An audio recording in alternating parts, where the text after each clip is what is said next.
I'm going to be drinking my green tea. You do that. It has honey. The honey ginseng tea. Yes. All right, so I'm streaming Funky Stream Beat with Josh Polk.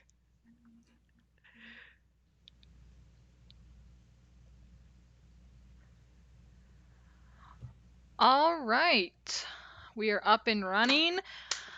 Good afternoon, CGT and CIT folks. We are here, or I am here, live with our very own Professor Jason Guy. So to go ahead and start off, Jason, why don't you go ahead and just introduce yourself, tell us what you do here at IUPUI, what's your specialization, and just, a little bit about yourself. Yeah, sure. I am a lecturer for CGT. I've been here about 10 years and I specialize in 3D animation, that concentration animation track. And I come from a video game background, which is why they hired me. So I was very into 3D for years now. So, That's pretty awesome. Just I want to put this out there for those of you who are now watching us. If you have any of your own questions for Professor Guy, go ahead and link those down in the Twitch chat, and I will periodically check that and read them off for Jason.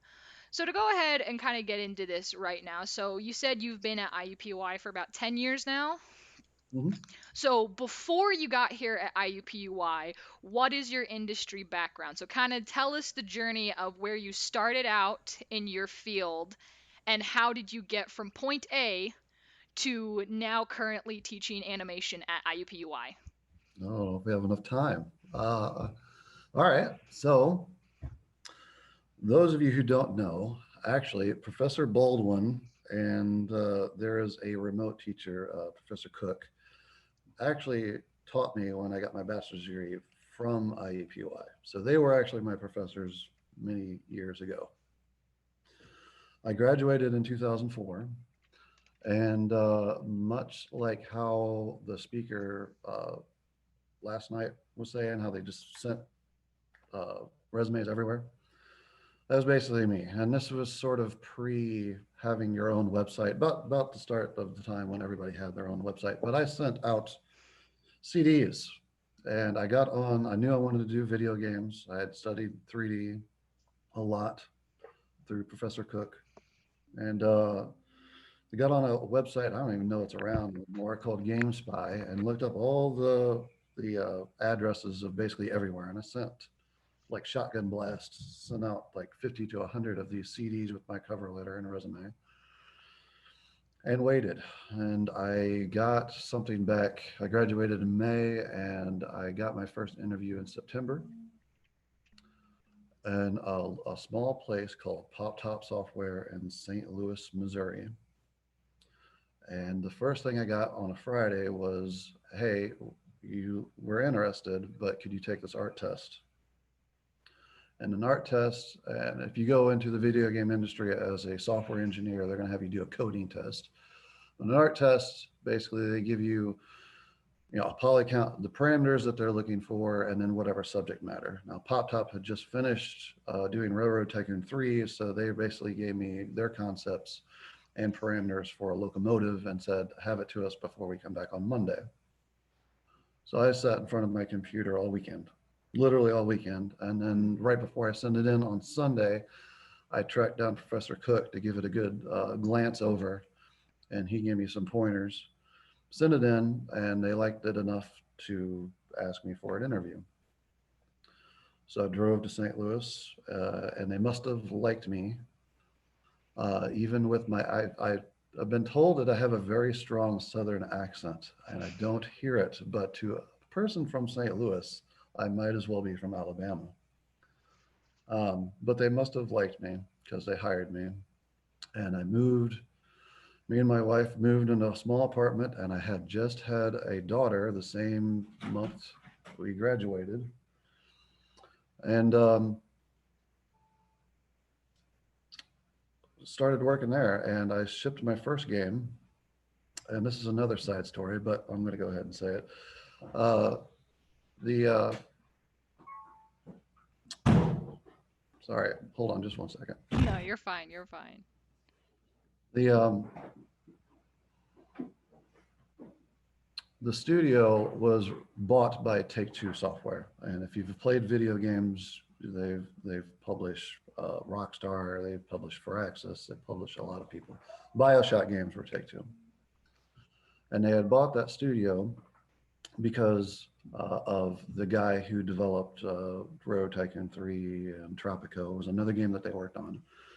And so they bought it as a publisher. They bought it, and he was developing a game called Shattered Union, which is a modern day take on an American Civil War. He was also a very religious man, and halfway through the project, he decided that it went against his values and then flew to New York and begged them, even though they gave him money for this game, can we please change course in the middle of a project? To it, that Take Two said, no, finish the game that we paid for. So he quit. I was there a few months and he quit in the middle of the project.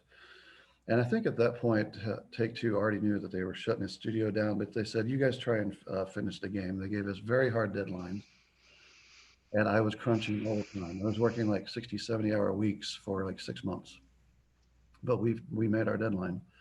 And the reason why I think they didn't expect us to finish that game is because they didn't advertise for it. And if you, this is another thing that you may not know, if you go to GameSpot or Walmart, that shelf space that those games are sitting on is rented, much like an apartment. So they didn't buy any of that for us. So it went straight to the bargain bin. So no one heard of it because it wasn't advertised for it, and no one saw it because it went straight into the pile of other games. But it got very good reviews on Metacritic and stuff like that.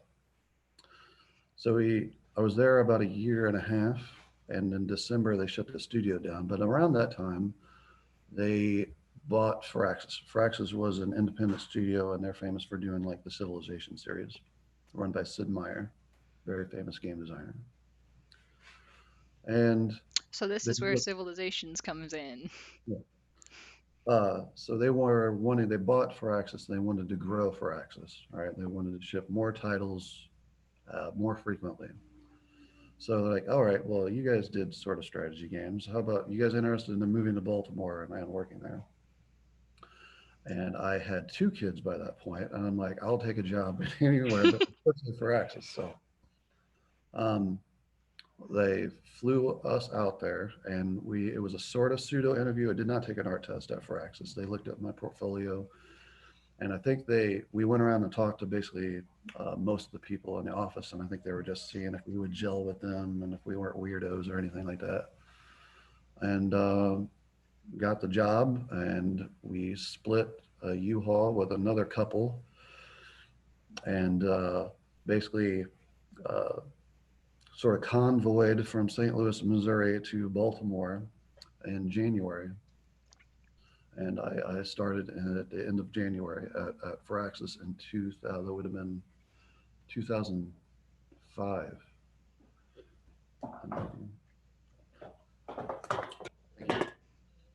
Um, and then I did maps for Shattered Union. So I was the environmental guy at one of the environmental guys at Pop Top Software. And so that's what they wanted me to do. So when I got to Firaxis, they wanted me to be an environmental artist on. Sid Meier was the original Railroad Tycoon guy, but he didn't own the IP. So it wasn't Railroad Tycoon, it was Sid Meier's Railroads. And I did all the environmental work. I was the only guy doing environments on that game. So if it's the map, it's anything that you're playing on, I did it. And after that, I rolled on to no one had ever really done a civilization or a good strategy game on console by that point. It's very hard with the limited amount of buttons that you have.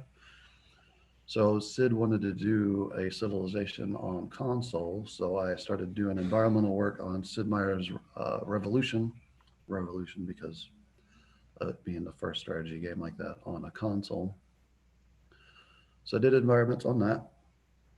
And by that point, looking back, it would probably, since I had my niche and um, job security, I probably should have stayed as an environmental artist. I did 3 games.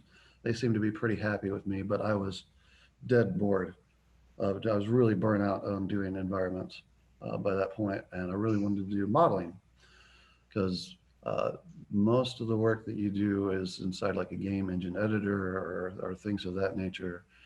You work with a software engineer very closely as an environmental artist, but um, I wanted to 3D model. So I asked them, and I got put on the Wonders and Structures team for Civilization 5. And there were three of us, and it's including our lead. And like it says, cities, upgrades, mines, all the mines I did, and then Wonders. I did about half the Wonders because I was pretty fast. Things like Notre Dame and um, And you had worked with 3D modeling in college before, right? That was part yeah, of what your degree went into. yeah, But you hadn't really done it up until that point, as apart from moving around all these jobs. little bits here and there, but not full fledged. This is what you're doing. There's Not as much as you would have liked. right. Yeah, being an environmental artist, you wear a lot of hats, and it's a problem solver sort of thing because you're taking up like 90% of the screen. Um, but you don't want to overpower. There's a lot of things. So you want to communicate because that's what the map of the game is supposed to do. It doesn't want to overpower like the units or other buildings that sit on there. So there's a balance. It has to look good. Um, Functionally, how does the engine run it? So you're working with a software engineer. So there's a lot of hats to wear as an environmental artist. But I wanted to model, and on my website, I actually had Notre Dame was the first wonder I did. And then I did like the Parliament in Big Ben. I did a bunch of them. I can't remember them off the top of my head. I did some of the cities and the mines and pastures and all that stuff. And after that was Civ 5. And at the end of Civ 5, this was around the 2008, 2009, the crash, the bubble that burst. They call it the Great Recession. Hit around then, and recessions typically don't touch the gaming industry because when people are out of work, They they play games.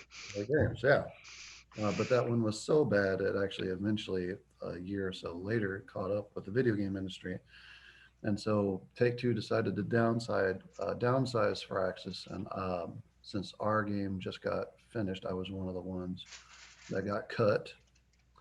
And so they told the whole studio, and then they called the people who were getting cut into an office, and a lot of people were upset, of course, including me. And then the whole office, since we were all friends, they took us out to this bar, and I got free drinks for a couple hours, and then I went home and apologized to my wife and gave her a hug and said, I'm out of a job.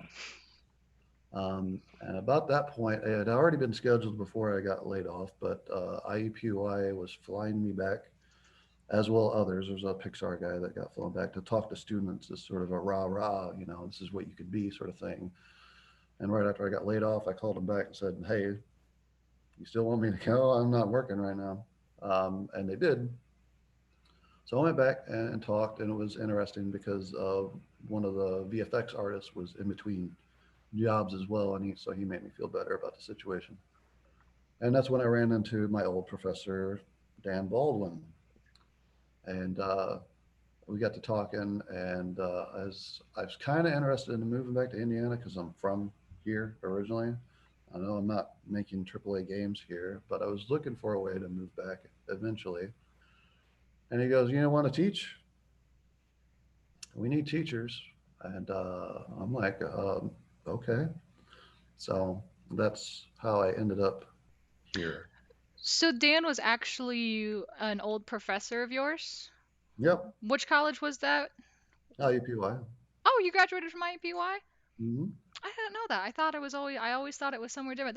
That's really cool. That's actually really cool. It adds a lot of like I don't know, a sense of connection to our small CGT department. It's a That's a wild ride of a story going through there and all that. Oh, I'm glad you ended up here. So talked about how, video games is what playing video games and your love for getting video games is what made you want to pursue this degree and come into this. Um, can you think of, like, I would say, a defining moment, or think of like a specific video game, a specific artist that was your inspiration? No, you've always liked video games, but can you think of a moment where you realized this is what I want to do and went from there? There are two. There are two. Um, this is how old I am. I graduated high school in 95 and graduated from Vincennes University in 98 with an associate's in graphic design. Um, and I worked 3 years in that and decided it wasn't for me. And that's how I ended up going back to school at IUPUI. Um, During my time, the first instance of me knowing was before that. So I ended up falling into graphic design because of a friend and decided I could make money doing that. Didn't really know what I wanted to be at that point, but um, when I was very little, I can remember this dream because I was this excited for the video game. Um, but my first game, besides the Super Mario Brothers that came with the original Nintendo, my first game was the Gold Zelda cartridge. A classic. Yeah, I loved it. Me and my dad raced to beat it, and he called off work and actually beat me beating that game.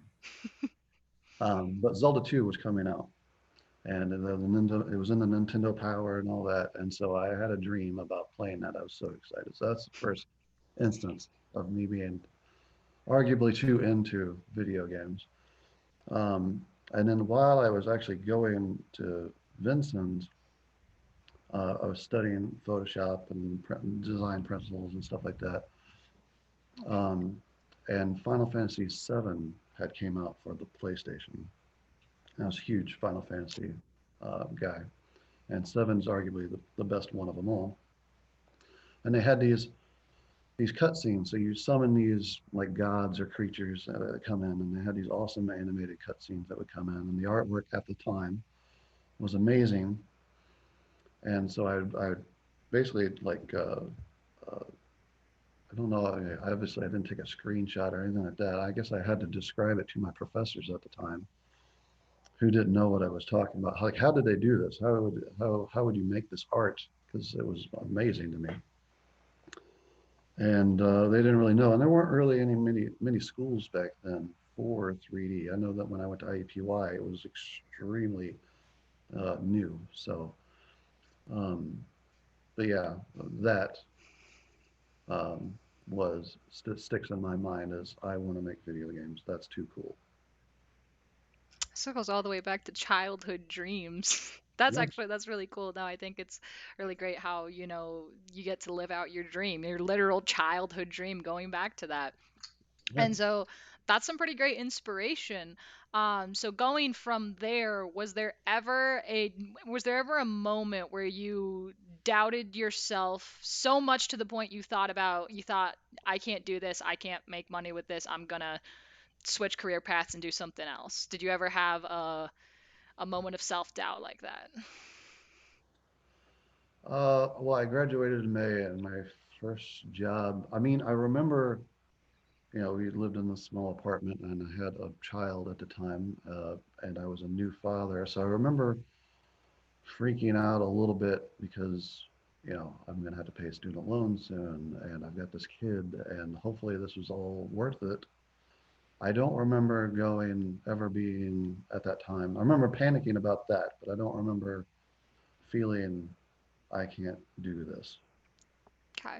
And maybe that's because it was only like, a handful of months and I got the job. But I was saying, I think considering that you had, this childhood dream since you were very little, I think, you had a lot of determination to push through it and go through that. That's very good to hear.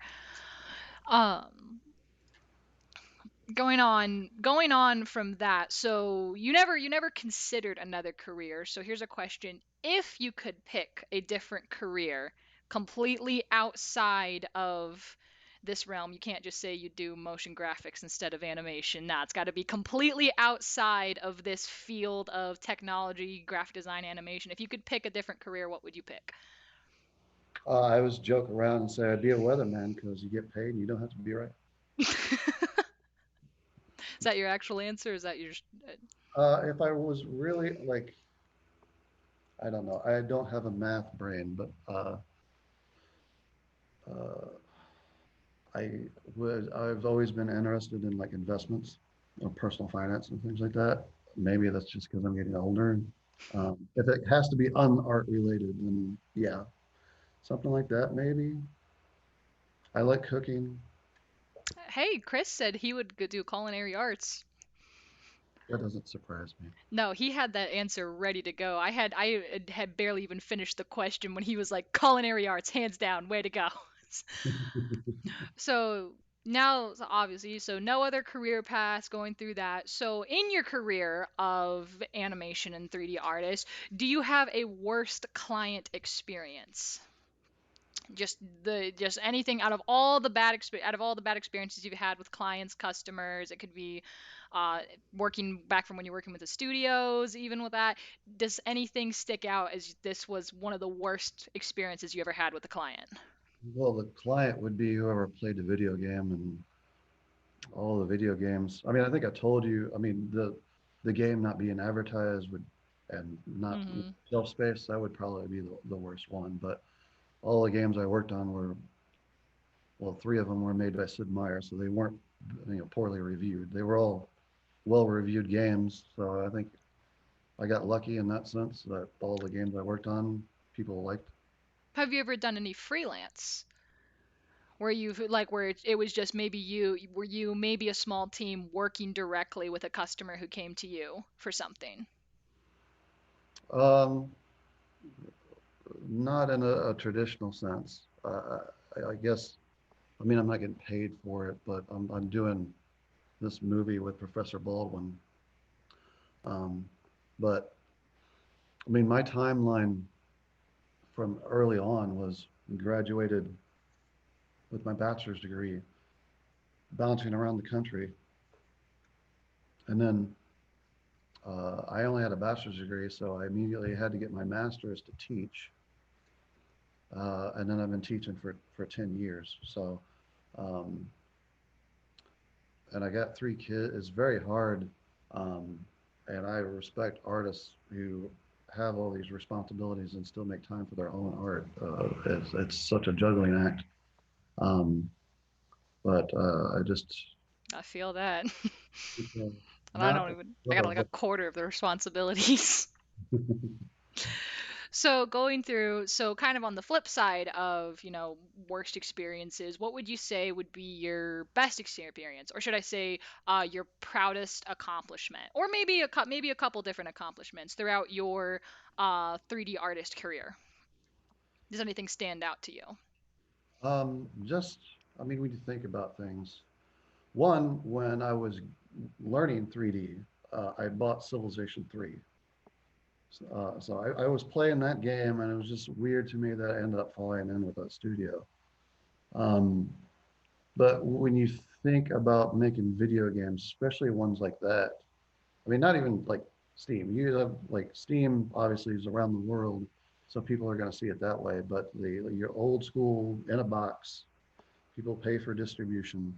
The fact that I was reading reviews of people in China playing my game. People in China have seen my artwork. People in Australia have seen my artwork. People in Africa have seen my artwork. It, That's there's really cool. yeah. So I'm may not be the best artwork, but I'm proud of that accomplishment that so many people have enjoyed the games that I've worked on. That is really cool. And don't sell yourself short. Your artwork's awesome. You've always shown it in class. So moving on. So you kind of talked about what led you to teaching, and it seemed like it was kind of like, hey, you needed something available. What is there anything else that made you want to go into teaching? It seems like Dan kind of directed you towards that. Had you ever considered teaching up until that point? And when Dan brought that up to you, what was kind of your reaction to that? Thinking about, oh, I could be a college professor. I thought it was pretty cool. I come from a family. There's many teachers. My sister is a teacher. So there's a lot of teachers in my family. So it's not like a foreign thing. Um, uh, I guess there's a certain level of respect college professors get. Although now that I'm on the other side of the curtain, um, it's a lot different than I thought, and I'll leave it at that. Would you care to elaborate on that? I can't. I'm not going to elaborate. Okay, Uh, we don't want to get you in trouble. but in all honesty, um, like when you first ship a game and you see they come in with a box, all right? So you get swag. Instead of getting, bless you, Excuse me. instead of getting paid well at first anyway, or getting bonuses for the amount, they usually give you like t-shirts and here's your game that you worked on, here's a free game. But when they come in with that box and you see it in the box or the cartridge for, Xbox or whatever, it's pretty cool. It's pretty cool to see that when you ship a game, when it's done and it's real, it's an amazing feeling. And so uh, I get a similar vibe when I teach, when a student busts their butt.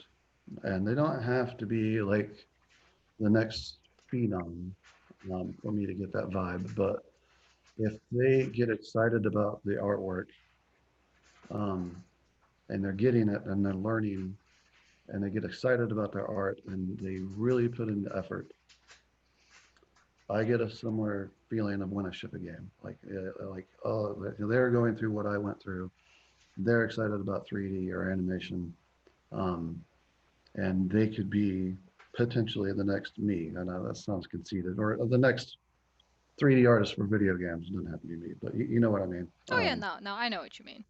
I'm Yeah. going through there. So, comparing teaching versus the industry, do you prefer one over the other? Which one, I guess, if you look at industry and teaching, do you naturally prefer one over the other? If not, um, which one would you pick if given the option of only choosing one? Oh, it's tough. I'll give you a minute to think about that. That's kind of a double question. Well, they both have pros.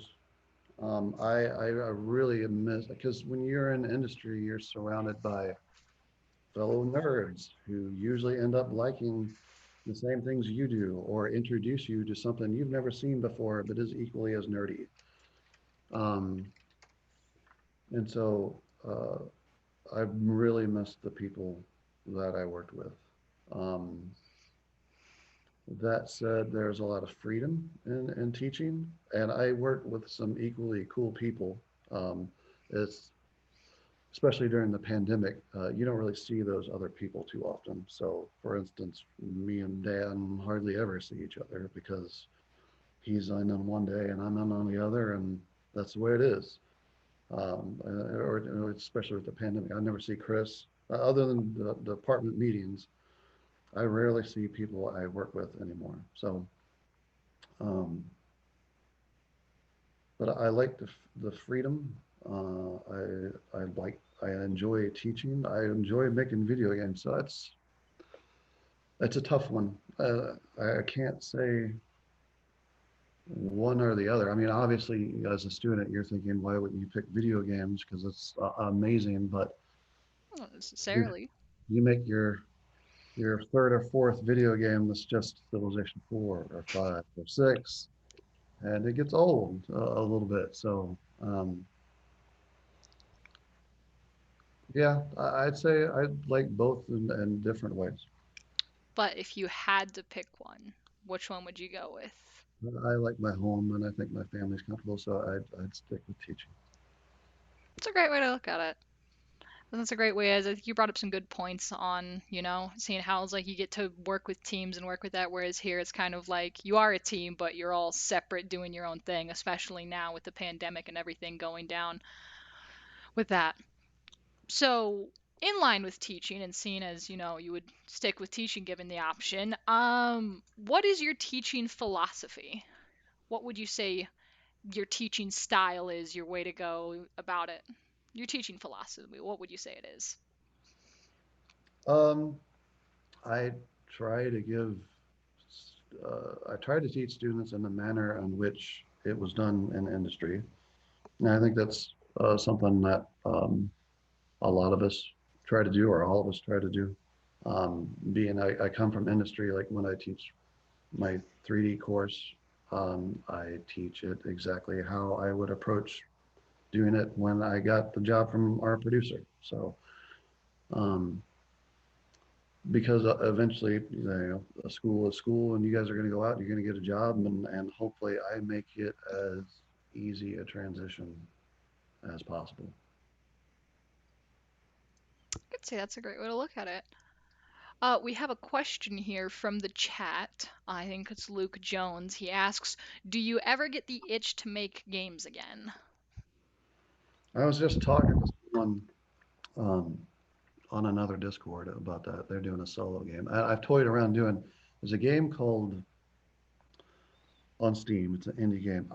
It's in my Steam library. I don't have it in front of me right now. It's called Gunpoint, I think, and it's sort of a stealth action game. And it was made by one guy, and I bought that years ago. It's been out forever, and it inspired me. I get the itch, but again, I'm so whether it's dentist or doctor or practice or kids and grocery shopping, and then my grades are due, and that um, uh, maybe one day I'll just finish this movie first. I was about to say, I think you've been working on the VR film since my freshman year. It's been interesting to see. It's always interesting. One of my favorite part of Dan's classes was at the end of class when we'd be working on stuff and he'd pull up and he'd be working on a different still frame or going through that. So we're very excited to see it when it comes out. And I said when, not if, because I believe in you. Like, So, kind of in line with teaching, although this is more so on teaching yourself, throughout your entire career in both the industry as well as teaching, is there anything significant you can say that you've picked up on and taught yourself that you didn't originally learn in college? As you can say, are there any specific skills that stand out to you that you can say you've acquired through your career? yeah, I think, and I try to say this a few times in any at least 3D and animation course I have. The field of graphics changes so quickly. For instance, I use this example all the time. When I went through my bachelor's degree and learned 3D, ZBrush wasn't even out. And I had to learn that because now it's everywhere and a lot of pipelines require it. So, and I'm sure in a handful of years, there's going to be something else that comes out. And it'll be after all the students end up graduating and they'll have to teach themselves it. So, yeah, yeah, well, I'd say ZBrush is a big one. Substance Painter, nobody really texture paints in Photoshop anymore. Um, that could be its own class, probably should be its own class. Um, so yeah, software is coming out all the time, and it's whatever produces the best output, obviously, for whatever it is you're working on. So Sort of said it's a very good point. We were talking about this with Chris yesterday on how the technology industry is always changing so fast that you have to be able to adapt and keep up with it. You know, so, kind of in line with that, I talked about your teaching philosophy, accomplishments, and all that. So, this is a two-part question here. One, what advice would you give to incoming freshmen who might start out in CGT, or maybe they're considering CGT, they're a little unsure. So, advice for incoming freshmen.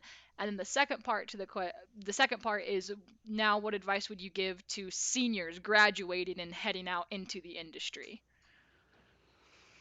oh, okay, that's just gonna. I'm gonna get on my soapbox here. Uh, Probably, I said the my favorite part of teaching, right? That student works their butts off and they get excited and they do great artwork. My least favorite part about teaching is students who spend all this money on classes and then sort of float by. And if you heard any professor talk in the field of graphics whatsoever, it's C's may get degrees, but no one cares about the degree. All right, they care about your portfolio, and you're only going to make your portfolio good if you're working your tail off.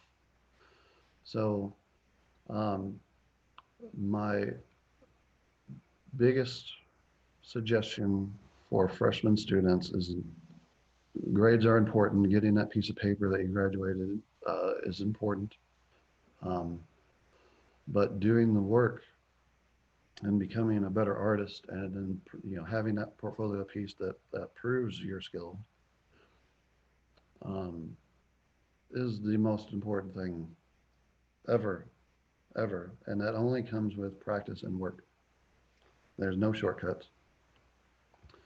To seniors, is do not be complacent. All right. You've got senioritis. All you want to do is graduate so you can stop doing this. Um, and you're going to, some of you are going to send your portfolio and resumes out to find jobs like you are fishing. And you're going to, cast them out and you're going to wait. And you're going to cast them out and you're going to wait. Much like I did those 4 months or so, whatever. I was waiting to get back an answer when you should be still learning because we just talked about how graphics changes so fast and still getting better at your art. So that 4 months, like me, and you're looking for a job instead of going to your day job that you use to pay rent until you get a real job and then coming home and then going out, partying with your friends or whatever. I'm not saying that you have to work all the time, but go home and get better at your art. That way, in 4 months, if you haven't found a job, you've gotten better, and thus your portfolio has gotten better, and you can keep sending out. You will eventually get a job. I hate, and I've heard this before, where students graduate, and we've had this conversation before, but they work their day job, their portfolio hasn't changed in 6 months, and they still haven't gotten a job. You're competing with everybody. You're competing with the people who graduate from this program, other programs on campus, in the state, and around the world. So get better at your art. Don't just sit there fishing, waiting for someone to hand you a job. Get better at your art. That's great advice. I think, especially pointing out the senioritis coming in, graduating, it's like, yes, I'm finally done. And it's like, no, you're just beginning. Go through that. So looking around, you kind of already answered that. You kind of already answered this in how to practice. You kind of already answered this in how you were talking about like your research interests. You're working on the VR film a little bit. So just kind of like before we break into the lightning round where we get to bombard you with fun questions, could you give us a little like sneak peek description of the VR film you're working on? Like, because we know that's a very big current interest without revealing too much. Just kind of, I don't know, the premise, how's it going so far? How's it going? If you can just give us a little summary of that project you're working on. It's going good. I don't know what I can say without Dan getting mad at me. Um, it is a stylized short film where you, as the viewer, would be set in the audience of a theater. But instead of the theater always being in front of you, these sets can come in and out all around you. And I think we're making a lot of progress. We've got a lot of the sets done. They're not all done, but we're actually starting to, so that the a bulk of the work is getting done. The characters are mostly done, and we're very close to actual animation happening. And so, from kind of like the VR perspective, because I've seen VR short films before, is it kind of like so you're just kind of standing there in like I would say probably the middle of what happens, and then everything just kind of happens around you, will you have the ability to move around? No. Okay. I was With curious about that. this, but no walking around. Okay. I was curious to see how that would come out because I've seen some pretty great VR films where you're like a character in there and like sometimes they'll talk and interact with you. So I was just curious to see what's going on through that. So, to kind of like we're kind of in like the last 20-ish minutes of our interview. From here, I was like you kind of like you did really great at answering a lot of my questions with one question, so kind of worked out. So we're gonna go ahead and break into the lightning round now. And again, if you have any questions for Jason, drop them in the Twitch chat and I will read them up. If you can think of any fun questions, curious questions, drop them down there and I'll read them off. So to start off, Jason, would you rather have all traffic lights you approach be green or never have to stand in line again? And why? Oh my God. All right, this is out of left field. Like I said, it's the lightning round. It's supposed to just make you think. I'd never have to stand in line again because I hate standing in lines. I was about to say, yeah, I think that's because when we were talking about it with Chris last night, not standing in line helps you in every scenario, whereas not hitting red lights really only helps you if you're in a hurry. He also brought up the example of, he's got kids that he likes to take to Disneyland, so not having to stand in line would be a pretty great perk. Yeah, it was pretty good. Yeah. So, next one, would you rather spend the rest of your life with a sailboat as your home or an RV as your home? And I feel like I know the answer to this one. Oh, I would love to travel. Like, I don't know. Like, I'm kind of a chicken, so I like if it's a huge, like if it's a yacht-sized sailboat, I'd feel safe on that. If it's a rinky-dink thing, I'm sailing across the Pacific in that. So it depends on the size of the boat. We will assume it is a sturdy, applicable sized boat that you feel safe and comfortable in. All right, then I'm traveling the world. In the I'll take, boat, yeah, I was about to say, I think you would go with the sailboat. I don't know, for the other professors, but Chris went with the RV because it's like the water just doesn't work. That's actually where the culinary arts come in because then I was like, we're going with the RV. He just said he would like to drive around and try all the different food places there are. yeah. So here's another one. Would you rather be forced to dance every time you heard music or be forced to sing along to any song you heard? And thanks to Chris's input, the talent comes with either one. So if you had to dance to a song, you'd be a good dancer. You'd dance to the routine. If you have to sing it, then you know all the lyrics. I would, oh, I would like to be a good singer and a good dancer. Unfortunately, I'm neither. I'm going to say dancer if the talent comes with it. But yeah, I would say dance. I also Although now go that I ahead. think about it, I listen to music in the car and you can't really dance and drive, but you can sing and drive.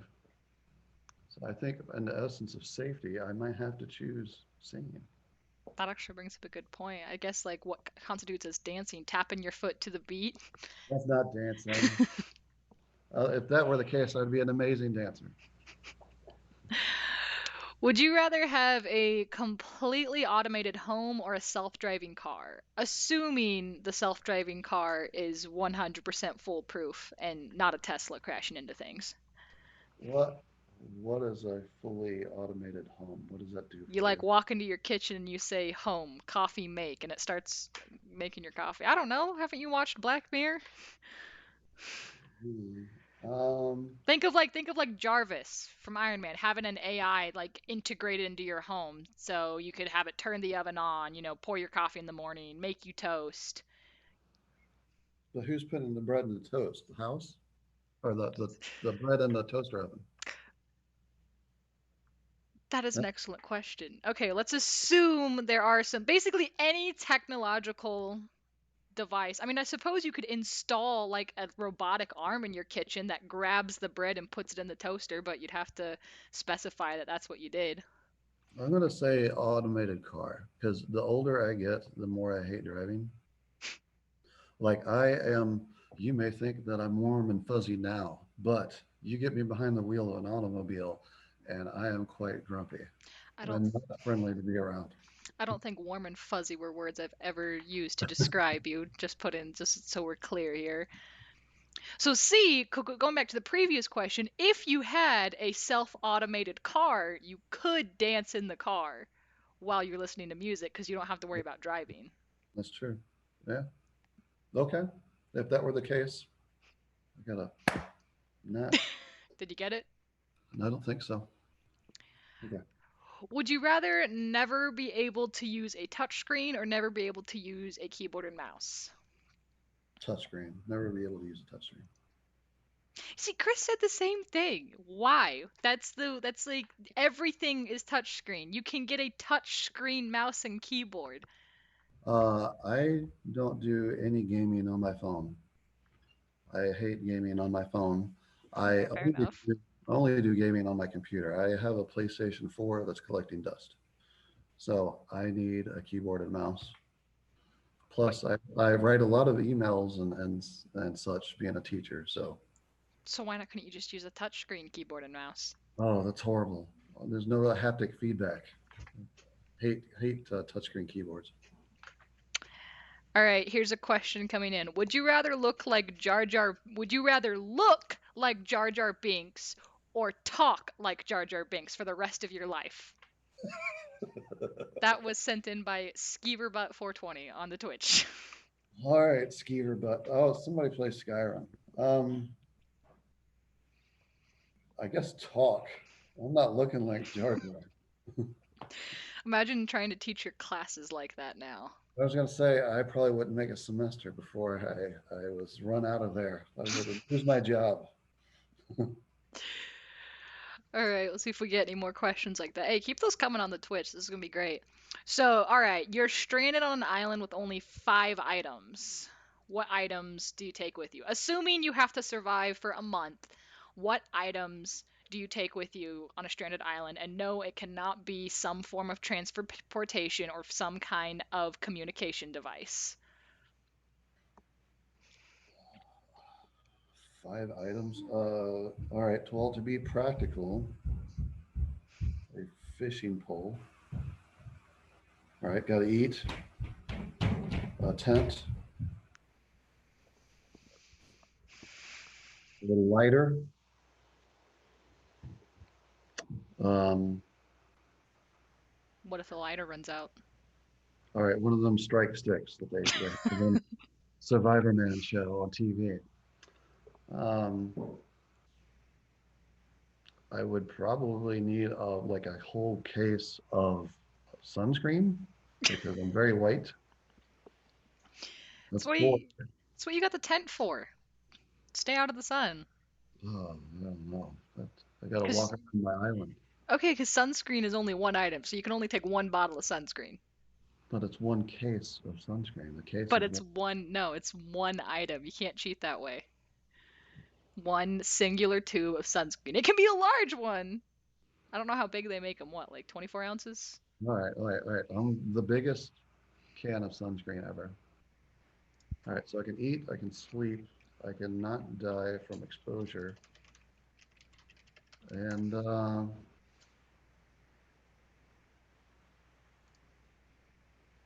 what else is going to make my life easier? A rope in case things get really bad. Okay, you could take a gallon of sunscreen with you, because apparently they make those. This reminds me of one of the interview questions I got asked at Pop Top, but I'm not sure it's safe to ask everyone uh, since this is a student thing. I've mentioned it before. Is any professors in the chat? Ever been asked what would you take on the stranded island? It's a variation of that. Something It's like that. It's a pretty common fun question to be asked.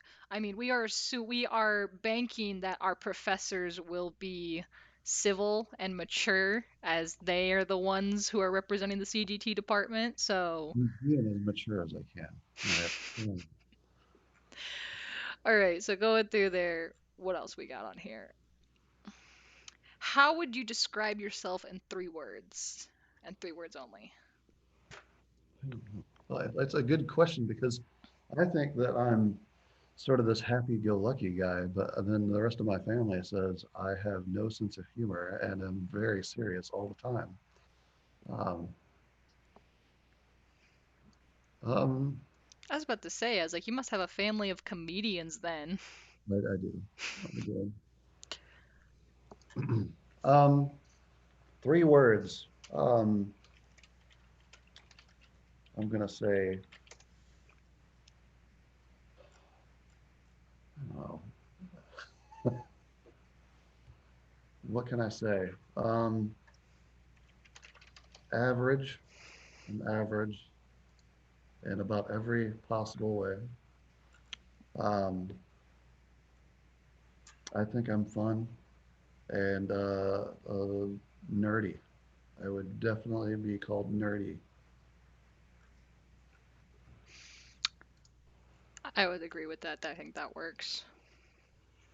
Okay, so this would be more of a scenario one. Let's say someone gives you an elephant. All right? You can't give the elephant away and you can't sell the elephant. You can't get rid of this elephant. What would you do if you suddenly owned an elephant and you had Uh, to do something with it? I would put like one of them big saddle things, like from Lord of the Rings, on it and ride around it. How would you feed it? Where would you put it? You didn't ask me that. You just said, I'm just saying well, what would you I'm just saying what would you do with an elephant? Like how would you house it? how would I wouldn't. I wouldn't. I'd let it roam around my neighborhood. I have literally the smallest backyard ever, so there's no room, and it's not coming inside. What if it was a baby elephant? Oh, then I feel sorry for it. Not that I want harm done to adult elephants. Um,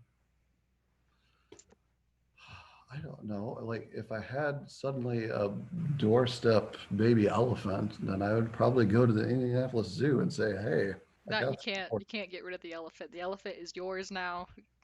I It's can take care of an elephant. What do you?" That's the point. I mean, you're missing the obvious. I mean, honestly, I found a loophole in this question. All the question says is you can't give the elephant away or you can't sell the elephant, but it doesn't say you couldn't euthanize the elephant. I'm just saying if you were given a problem like that, it's a little messed up, but it's a loophole in the question. I'm not killing a baby elephant. That's bad karma right there. Okay, what if it was an adult elephant? Would you euthanize an adult elephant? There's so few elephants these days. I couldn't kill a little adult elephant. All right, like if you, I think you're gonna have PETA call. I was gonna say if it was a cow, I'd kill a cow because they're delicious. But then, does that make me a bad person? I don't think so. I love cheeseburgers. I don't think that makes you a bad person. I don't think it makes anyone a bad person necessarily, as long as you kill it humanely. Like I don't know. Let's get away from killing animals and elephants and go through that. So, if you were an animal, what animal would you be Oh, and why? Why would that animal be you?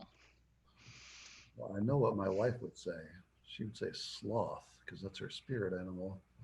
Um, what would I be?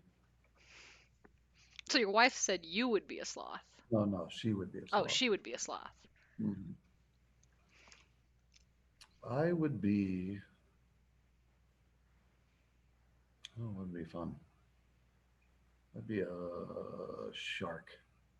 Thank you for not saying dog, because all everyone else said dogs and went with that. What kind of shark would you be? Well, not one that gets eaten by other stuff, although I just saw like great whites are getting eaten by orcas, but probably a great white. I'd be the baddest of the bad and just swim around. You could also, I mean, I last time I checked, I don't think orcas eat giant whale sharks. Oh, I'd be orca, but not one that gets caught by SeaWorld. I don't want to live in a tank, right? I want to be a free roaming But orca. then there's also you could be one of like the special orcas like Free Willy and then get a movie made about you. Yeah, but you know that he had to jump over that seawall like three times before they got the right take, right? I Yeah, don't think, no. I was like, yeah, I know. And, like I think the concept and the plot of the movie kind of makes us forget that wait, no, they actually had to film this orca doing this, which kind of just defeats the purpose of the film. no. I don't even really remember that movie. That might have been CGI, so don't mock me on Twitch. Could be. I've never seen it. I just know it exists and I've read the plot to it. I mean, I know they had to composite that because they're not going to have a whale try to jump over a 10-year-old boy, but Yeah, it could have been CGT or CGT. Yeah, CGI. If you won the lottery, what would you do with that? How much money are we talking about? Oh, let's just say $1 million. Only a million? I Okay, I don't know. can't retire on a million. Um, Okay, fine, Jeff Bezos. You get $5 million. you can live off the interest of $6 million, $5 million. I don't know, unless you're really, really good at budgeting. Um, $5 million. Like if I won like one of these like mega millions, where the when it really gets up there, like 500 million or whatever. Okay, fine. We're gonna say you win the lottery up there, like the power. What was the Powerball? Like I think the most recent Powerball was like what, 110 million, and that was actually someone here in Indianapolis won that, found the Yeah. winning card at a gas station. So we'll say 500 million then. Just a huge Powerball. What would you do if you suddenly won $500 million? Uh, I would make sure all my friends and family were set up, and I know that there's loopholes to where you can give money to people before it gets taxed. So I'd figure out how to do that and make sure friends and family are taken care of. Um, I always wanted to like run like a rescue animal, like buy like a huge thing of land, like a pasture, in like you know South Dakota or something like that, and then just have like all these dogs that would have been euthanized in the shelters and stuff like that, and just let them free range dogs and cats. I guess I'm allergic to cats. Not a big cat guy, but rescue all animals and just let them hire some people, make sure they're fed and stuff, but let them roam. And then with the rest of the money, I would roam the earth with I guess with my family. I'd take them along, but yeah, just roam. Just roam. Yeah, like Kane from Kung Fu, go around solving problems. So like, I don't know, go find a like rent a camel in the desert and just roam. No, no, no, no, but not not glamorously travel, I guess, but just see the world in my boat. That worked pretty well. I was about to say, I'm pretty sure there's an island somewhere where they have tons of stray dogs that just live there, and like tourists go there all the time, and the dogs like they're very friendly and go up. I can't remember where that is, but I think a place like that exists. You could probably just go buy that place and then kick the tourists out, or use the tourists for revenue to feed the dogs. I think we looks like we're coming to a close here, but we got another Twitch question, which is I guess this or that, Hot Wheels or Nerf guns. That's from Luke Jones. I had a lot of Hot Wheels growing up, but shooting somebody with a Nerf gun was pretty fun. I was about to say, plus I was like, they're coming out with the Halo design Nerf guns. Like I think they're definitely making the Needler and a couple others. And But if Luke, if if I had preserved my Hot Wheels, they would be worth a lot of money right now. So I think there's more money from a collector's standpoint in Hot Wheels, but I think Nerf guns are more fun. I would say so as well. I think my brother had a huge collection of Hot Wheels. Not really. I don't think they were official Hot Wheels, but we had a lot of cars that we'd play with. And then we discovered Nerf guns and never touched the Hot Wheels again. I think the first Nerf gun we found was after like a 4-H meeting. We were taking the trash out, and the dumpster was empty, but there was a Nerf gun in there, and it still worked. It just had kind of like it just had a like semi bad spring. And then from there, we started just going to stores, buying them, finding them. Okay, I know who this is, but another question. We'll say this is our last question right now coming up. What are your thoughts on close coleslaw? Is the slaw the law? And so I know who that is. It's Cade. Is the slaw the law? Is this some sort of young person lingo that I don't know? Hey, you're the one who taught the dank memes class. You should be up to date on this, all right? I haven't taught that in like a year. I'm not up on my memes. Well, Yes, the slaw is the law. just do you like coleslaw? Thoughts on coleslaw? I like it when I go get KFC. It's nice for a picnic. Picnic. No, it's disgusting. It's one of the worst dishes ever created. I don't see how anyone would ever willingly eat coleslaw. And that's for you, Kate. I know you're on here. You're outside. It's a very hot day. You're eating hot fried chicken. You need something to balance it out. You give it That's, with the that's why you potato have salad. iced tea. You like potato salad? No. Okay, then there's no saving here. Okay, no, there's a type of potato salad. There's a type of potato salad I like, which is like, it's like a baked potato type salad. So it's got like cheese, sour cream. It's basically just a baked potato, but salad style. That's the only potato salad I like. All the other stuff, it's gross. It's just mayonnaise and potatoes. Or maybe that's because my family never knew how to make potato salad, because my aunts would just put potatoes and mayonnaise and call it potato salad, and it was disgusting. Well, when you go down south, there are a lot of Amish people, and they can make some pretty awesome potato salad. So see if you can get some. Oh yeah, no, I want to say that I don't see why people like I don't see why people in Missouri thought you had a like intense Southern accent. Oh no, the I've the guy met I've that left, he thought I was from Alabama. Legit. I was like, I've Every met people from Missouri who've had way more Southern like who've had, even like stronger Southern accents than you.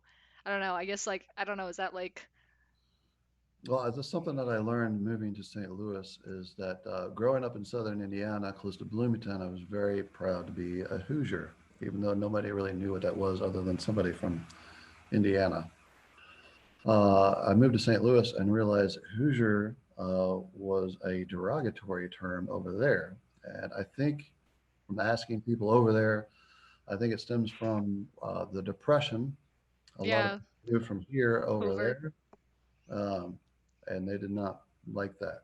So Hoosier is a bad term over there. I will remember that if I am ever in Missouri so as to not offend the locals. All right, that puts us at 5 p.m. Thank you so much for those who tuned in with us. Again, this is Jason Guy, our very own animation 3D professor. And let me take a look at the schedule to see what else we got going on today, because Spirit Week is not over. What we have going on today. So, for the rest of the night at 6 p.m., you can check out two different industry professors right here on the CGT stream. We will be interviewing Bill Kivy, who is a themed attractions art director. He is also actually an assisting faculty member here at IUPUI. He's a professor that helps out and teaches some classes. And over on the CIT channel, they will be interviewing Angie Cooper, who is an alumni in the CIA. That's going to be interesting. You don't want to miss that. And then after all that, go ahead and come on back to the CGT stream here. We will be playing Among Us again tonight starting at 8 p.m. He hadn't. Thank you for that, Jason. So we're going to be back on the gaming hour at 8 p.m. We're going to start out with Among Us. Hopefully the servers will work this time. If not, we'll just kind of wing it and go for it. But thank you so much for tuning in. This is the CGT stream signing off.